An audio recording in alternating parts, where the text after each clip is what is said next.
नमो तस् भगवतो अरहतो सम्मा संबुद्धस्। धम्मपद यमकवग्गो परेचन विजानन्ति मयमेत्थ यमाम से ये च तत्थ विजानन्ति ततो सम्मन्ति मेधगा।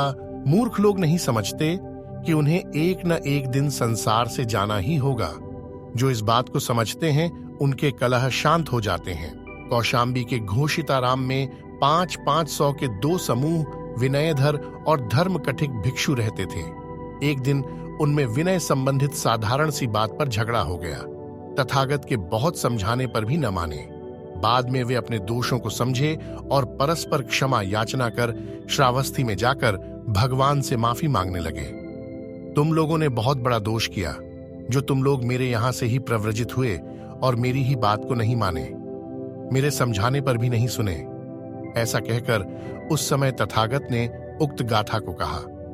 जो वस्तु हेतु और प्रत्यय से उत्पन्न होती हैं, उनका क्षय निश्चित होता है। जो पैदा होगा वह मरेगा ही।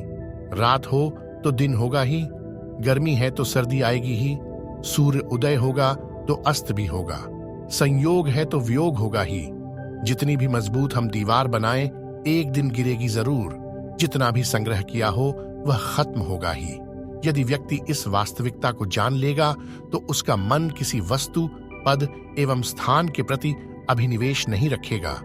क्षणभंगुर नश्वर जीवन के प्रति घिनौने और जघन्य पाप कर्मों को नहीं करेगा।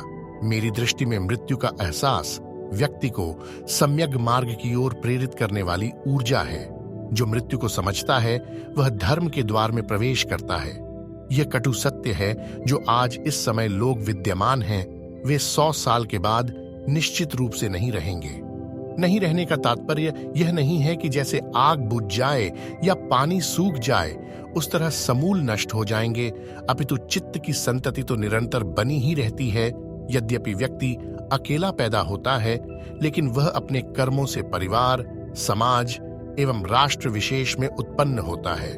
वही व्यक्ति जब मरता है तो अपने कर्मों को साथ लेकर जाता है। व्यक्ति अपने अच्छे और बुरे कर्मों के द्वारा ही अच्छी और बुरी योनि को प्राप्त करता है।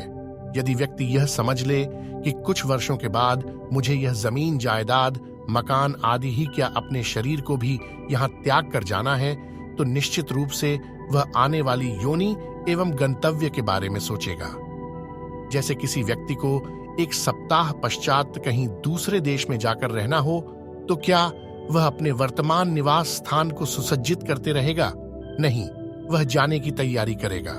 उसी प्रकार यदि हम यह जान लें कि एक न एक दिन इस संसार से हमें जाना ही है, तो निश्चित रूप से ऐसे व्यक्ति के मन में आसपास के रहने वालों से उसका क्या द्वेष और मोह होगा।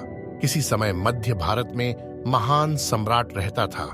वह सभी सुख सुविधाओं से परिपूर्ण था।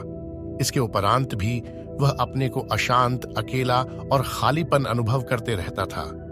एक दिन अकस्मात एक साधु महल में आकर अपना बिछौना बिछाकर लेट गया।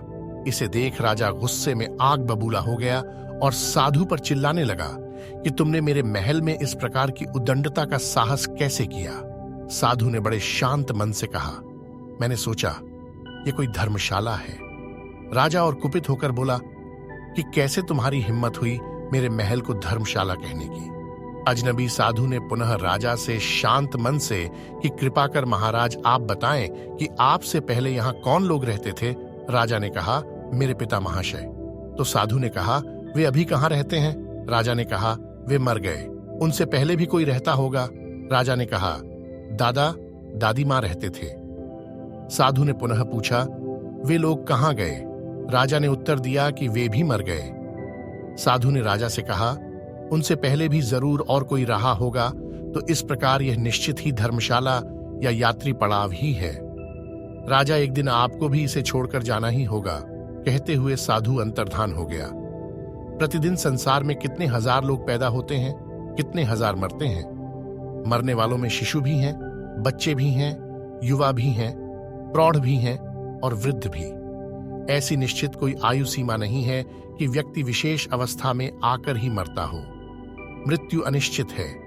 यदि यह विचार जिसके मन में गहराई से आया, वह व्यक्ति निरासक्त हो गया, मुक्त हो गया। मुक्त होने में कोई समय नहीं लगा, तो एक क्षण में ही परम पदगामी बन जाता है, क्योंकि ज्ञान ही मुक्ति है।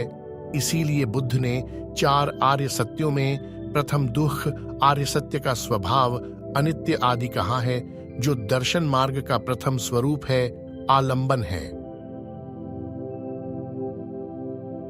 नमो बुद्धाय।